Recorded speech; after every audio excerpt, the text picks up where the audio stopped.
శ్రీమాత్రే నమః. నూతన సంవత్సర శుభాకాంక్షలతో ఆస్ట్రో భాగ్యలక్ష్మి అని ఈ ఛానల్ని సబ్స్క్రైబ్ చేశారా? చేయకపోతే వెంటనే చేయండి. మన వాళ్ళందరికీ కూడా ఈ మీడియా ద్వారా పంపిస్తూ ఉండండి. అందరికీ షేర్ చేయండి, లైక్ చేయండి, మీ ఆలోచనల్ని నాతో పంచుకోండి. అంతేకాకుండా జాతక చక్రాలు వేయాలన్నా, విశ్లేషణలు చేయాలన్నా మీరు క్రింది నెంబర్లో సంప్రదించవచ్చు. తర్వాత వచ్చేసి శ్రీ సౌభాగ్య మ్యారేజ్ బ్యూరో 17 ఇయర్స్గా మనం నడిపిస్తూ ఉన్నాము. వివాహ సంబంధాలకై మీ బంధువులు కానీ, మిత్రులు కానీ, సి సెక్షన్ ఆపరేషన్స్కి కానీ దేనికైనా సరే మనల్ని సంప్రదించవచ్చు. అదే కాకుండా కుంభ వివాహాలు, కదలి వివాహాలు, చండీ హోమాలు ఇలాంటివి కూడా నా ఆధ్వర్యంలో జరిపించబడతాయి. ఏది కావాలైనా సరే కింది నెంబర్లో మీరు నన్ను సంప్రదించండి. ఓం గంగణపతే నమః. ఏకదంతాయ విద్మహే వక్రతుండాయ ధీమహి తన్నో దంతి ప్రచోదయాత్. ఓం గంగణపతే నమః. నూతన ఉగాది శుభాకాంక్షలు. ఉగాది అనగా మనం అంటూ ఉంటాం కదా, సంవత్సరానికి తొలి ఆరంభం. అలాంటి ఆరంభమైనటువంటి ఈ ఉగాది శుభాకాంక్షలతో ద్వాదశ రాశుల వారికి ఏ విధంగా ఉండబోతోంది, ద్వాదశ రాశుల వారికి ఆదాయ వ్యయాలు ఎలా ఉన్నాయి, రాజపూజ్యం ఎలా ఉంది, అవమానం ఎలా ఉంది, ఈ విషయాలన్నీ కూడా మనం ఒక్కసారి పరిశీలిద్దాం. ఈ సంవత్సరం ఉగాది రోజున పంచాంగ శ్రవణం అనేది మనకి చాలా ముఖ్యమైన శ్రవణం. రాజుగా రవి కనపడుతున్నాడు. అదేవిధంగా చూసినట్లయితే మంత్రిగా చంద్రుడు, సేనాధిపతిగా శని భగవానుడు, అదేవిధంగా సస్యాధిపతిగా బుధుడు, నెక్స్ట్ చూసినట్లయితే కనుక ధాన్యాధిపతిగా కుజుడు కనిపిస్తున్నారు.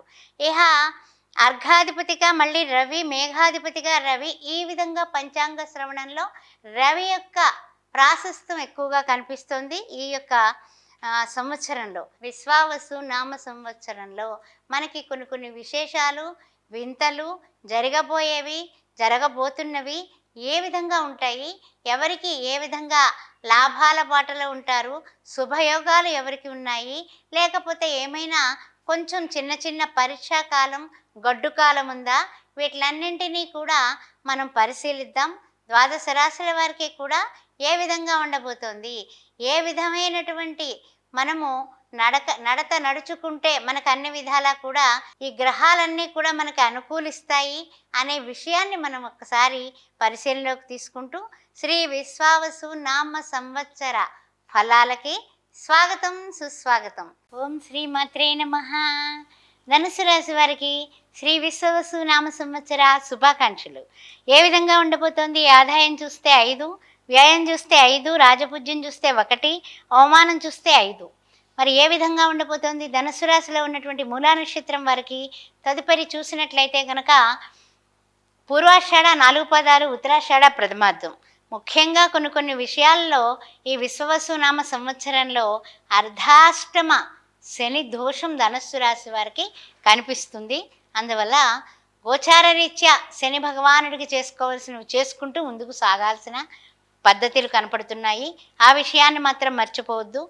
తదుపరి తరచుగా ప్రయాణాలు చేస్తూ ఉంటారు. ఆ ప్రయాణాలకి మనకి అవసరం ఉన్నా అవసరం లేకపోయినా మనం ప్రయాణాలు సరైనటువంటి రిజర్వేషన్స్ లేక చేసినట్లయితే ఇబ్బందులు పాలయ్యేటటువంటి అవకాశం కనిపిస్తోంది. జాగ్రత్తగా ఉండండి. పూర్వార్జితాలు కదిపే అవసరం మీకు ఏర్పడే అవకాశం కనపడుతుంది. జాగ్రత్త. ఎందుకంటే వెళతాం, మనం ఊరికి వెళతాం, సెలవులు ఇచ్చారు కదా అని అక్కడ ఎవరో అంటారు, అంత రేటు వస్తుంది కదా, ఇచ్చేయచ్చు కదా, మాకు మేము ఇంత రేటు ఇస్తాం కదా అంటారు. మనం ఏమిటో ఉబలాట పడిపోతాం. కానీ ఏంటంటే అంతకంటా మంచిగా వస్తుంది, కొన్నాళ్ళు ఆగుదాం అనే ఆలోచన చేసుకోండి.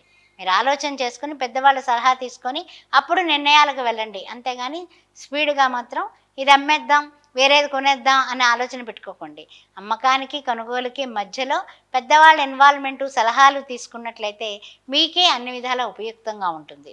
తదుపరి ఏమిటంటే కనుక ఇంట్లో కానీ బయట కానీ చిన్న విషయానికి పెద్ద రచ్చ అయిపోతూ ఉంటుంది. అందువల్ల గొడవలకి దూరంగా ఉండండి. కొన్ని విషయాల్లో కోపం తీయని విషం అంటూ ఉంటారు. అందువల్ల మన కోపము మనం కంట్రోల్లో పెట్టుకుంటే అన్ని విధాల ఇంట్లోని నిష్ఠూరాలు రావు, బయట నిందలు రావు. తదుపరి ముఖ్యంగా అధికారుల నుంచి మంచి గుర్తింపు పొందుతారు. అధికారులందరూ కూడా బ్రహ్మాండంగా పనిచేస్తున్నావయ్యా, నీలాంటి వాడు మాకు దొరకడం అదృష్టం అనేసి భుజం మీద చెయ్యి వేసి మరీ శభాష్ అంటారు. పొంగిపోకండి. తర్వాత వాళ్ళు తిడితే తెగడతలకు కృంగిపోకండి. రెండు ఒక రకంగానే తీసుకోండి. తుల్య నిందా స్తుతిర్మౌని సంతుష్టే ఏనకేన చిత్ అన్నారు. అందువల్ల ఆ విషయాన్ని గుర్తుపెట్టుకోండి. విద్యార్థులు మంచి మంచి కళాశాలలో ప్రవేశం పొందుతారు. ఆదాయం, అభివృద్ధి, వివాహాలు కుదరడం, అన్ని విధాలా కూడా వివాహాలు కుదరడం, అదేవిధంగా మీరు అనుకున్న ప్లేస్కి బదిలీ అవుతుంది. మీకు ట్రాన్స్ఫర్ కూడా మీరు ఎక్కడికైతే బాగుంటుంది అనుకున్నారో జూన్ మాసంలో ఆ విధంగా అయ్యేటటువంటి అవకాశం కనపడుతుంది. అదేవిధంగా ఆదాయం బాగుంది. కొత్త కొత్త వ్యక్తులతో పరిచయాలు పెరుగుతాయి. మీరు ప్రతి ఒక్కరిని కూడా కలుపుకొని వాళ్ళు చాలా కలగోలుగా ఉన్నారు అని ముందుకు వెళ్ళిపోకండి. మీరు సందేహ బుద్ధితోటే వ్యవహారం చేయండి. ఎవరు మనకి ఆత్మీయులు కాదు, ఎవరు చిన్నప్పటి నుంచి మనం చూడలేదు. కొత్త పరిచయాలందు మాత్రం కాస్త జాగ్రత్తగానే ఉండండి. తదుపరి కొంచెం కొత్త కొత్త ఉద్యోగ అవకాశాలు నిరుద్యోగులకు కనపడుతున్నాయి. గట్టి ప్రయత్నం చేయండి, డెఫినెట్గా సాధించేస్తారు. టైం అయితే మనకు బాగుంది. గ్రహ సంచారం అనుకూలంగా ఉన్నప్పుడు ముద్దొచ్చినప్పుడే చంకెక్కమని శాస్త్రం ఉంది. అందువల్ల చక్కగా మీరు ఆగస్టు నెలలో అన్ని విధాలా కూడా జూన్, జూలై, ఆగస్టు తిరగలేదు మీకు. తర్వాత ముఖ్యంగా సెప్టెంబర్లో కూడా ఉత్సాహం ఇచ్చేటటువంటి సంఘటనలే కనపడుతున్నాయి. అన్ని విధాలా బాగుంది. రాని బకాయిలు కూడా వసూలు అవుతాయి. మీరే ఆశ్చర్యపోతారు. ఇదేంటి ఆ బాకీ అసలు అతను పట్టుకొచ్చి ఇస్తాడనుకోలేదే, ఇలా ఇచ్చేసాడేంటని ఆనందపడిపోతూ ఉంటారు. అలాంటి సంఘటనలు జరుగుతాయి. వ్యాపారంలో కూడా వ్యాపారస్తులారా అభివృద్ధి పదంలో ఉంటారు. వృత్తుల్లో అభివృద్ధి కనపడుతుంది. గతంలో నష్టాలు, ఆ శ్రమ మీరు గుర్తుపెట్టుకొని అప్పుడేమో ఎంత నష్టపోయాం, ఇప్పుడు చిన్నగా మనం పెట్టుబడి పెడితేనే మనకి ఇంత లాభాలు వచ్చాయి, మన టైం బాగుంది అని పదే పదే మన టైం గురించి అనుకుంటూ ముందుకు పెడతారు. శుభకార్యాలు నిశ్చయం అవ్వడమే కాకుండా శుభకార్యాలు పూర్తి చేస్తారు. ఉద్యోగ ప్రయత్నాలు కూడా శుభకరంగా, ఉద్యోగంలో హైక్ కూడా వస్తుంది ప్రైవేట్ ఉద్యోగస్తులకి. ఇతరులతో మాట్లాడేటప్పుడు వాళ్ళు ఏదైనా సరే వితండవాదం చేస్తే వారి సహనాన్ని మీరు పరీక్షించకండి. బాగా గుర్తుపెట్టుకోండి. తెగేదాకా ఏది లాగవద్దు. ఓకే, అతను అదే కుందేలకు 3 కాళ్ళు అంటున్నాడు. సరే అనడమే అంటే ఏమిటిట, వదిలేద్దాం అంతే. అలా మీరు తెలివితేటలతో లౌకికంగా ఈ జగత్తుని నెగ్గడానికి ప్రయత్నం చేయండి. తర్వాత ముఖ్యంగా ఏంటంటే కనుక పర్వాలేదు, ఇచ్చిపుచ్చుకునే కార్యక్రమాలు వాళ్ళు ఇస్తామంటున్నారు కదా, మనకి రకరకాలుగా మనకి ఎస్ఎంఎస్లు పంపిస్తున్నారు అని ఆ చేత్తో ఈ చేత్తో రుణాలు చేసేస్తే తీర్చుకోలేక ఇబ్బందులు పడేటటువంటి కార్యక్రమం పట్టుకుంటారు. జాగ్రత్తగా ఉండండి. శ్రమ ఏవ జయితే, మీ శ్రమే మీకు శ్రీరామ రక్ష. అంతేగాని సౌకర్యాల కోసం లేకపోతే ఇతరులు గొప్పగా అనుకోవాలని అనవసరమైన ఖర్చుల వైపు మీరు వెళ్ళకండి. తర్వాత పట్టుదలతో ప్రభుత్వ అనుమతులు వస్తాయి. మీకు స్టక్ అయిపోయిన బిల్స్ కూడా వస్తాయి. కానీ కాస్త ఏతావాతా చెప్పాలంటే సంవత్సరాంతానికి అన్ని విధాలా కూడా కొంచెం అన్ని సర్దుబాట్లు కూడా మీకు అవుతాయి. వృత్తి వ్యాపారాలందు కొంచెం ఏదైనా సరే వాగ్వివాదాల వైపుకు వెళ్లకుండా ఉండడం చాలా మంచిది. ఏం చెప్పాలంటే ఈ సంవత్సరం 2 రకాలుగానే ఉంది. అంటే ఏమిటి, మంచి చెడు కలపోతగానే ఉంది. కానీ కొన్ని విషయాల్లో కొన్ని పరిహారాలు పాటించుకుంటూ ఆకుపూజ చేయిస్తూ ఆంజనేయ స్వామికి రామకోటి రాస్తూ ఈ కింది పరిహారాలు పాటించాలి. ఈ రాశి వారు ఏ విధంగా ఉంటే బాగుంటుంది, ఏ విధమైనటువంటి పరిహారాలు తీసుకుంటే బాగుంటుంది, మనం ఉన్న స్థితి నుంచి ఉన్నత స్థితికి ఎదగడానికి ఈ సంవత్సర కాలంలో ఏ విధంగా అయితే మనకి ఈ పరిహారాలు తీసుకుని ఆ పరిహారాలని మనం అనుసరిస్తే మనకు కలిగేటటువంటి శుభయోగాలు ఏముంటాయి అనే విషయంలో పరిహార శాస్త్ర ప్రకారము కొన్ని పరిహారాలు తెలుసుకుందాం. మొట్టమొదటిగా మనం చేయాల్సింది ఏమిటంటే కనుక ప్రతిరోజు ఉదయం సాయంకాలము కూడా దీపారాధన ఇంట్లో చాలా ముఖ్యమైనది. అదేవిధంగా షష్టగ్రహ కూటమి ఏర్పడింది కాబట్టి మా రాశి వారికి ఎలా ఉంటుంది అనే విధమైనటువంటి ఆలోచన, ఆందోళన మనకి ఉండడం అనేది సహజం. కానీ ద్వాదశ రాశుల వారు కూడా దీపారాధన చేయటం ప్రదోష వేళ, అదేవిధంగా ఉదయం. అంతేకాకుండా ఇంకా ముఖ్యమైనటువంటి విషయం ఏమిటంటే కనుక శనివారాలు ఈ సంవత్సర కాలంలో విశ్వవసు నామ సంవత్సరంలో శనివారం నాడు ప్రొద్దుట ఉదయకాలమున 6 నుంచి 7 గంటల లోపల శని హోరాలో ఎవరైతే ఆవునేతితో కానీ నువ్వుల నూనెతో కానీ 5 ఒత్తుల దీపారాధన చేస్తారో వారికి శని గ్రహ పరిహారం కింద తీసుకోవచ్చు.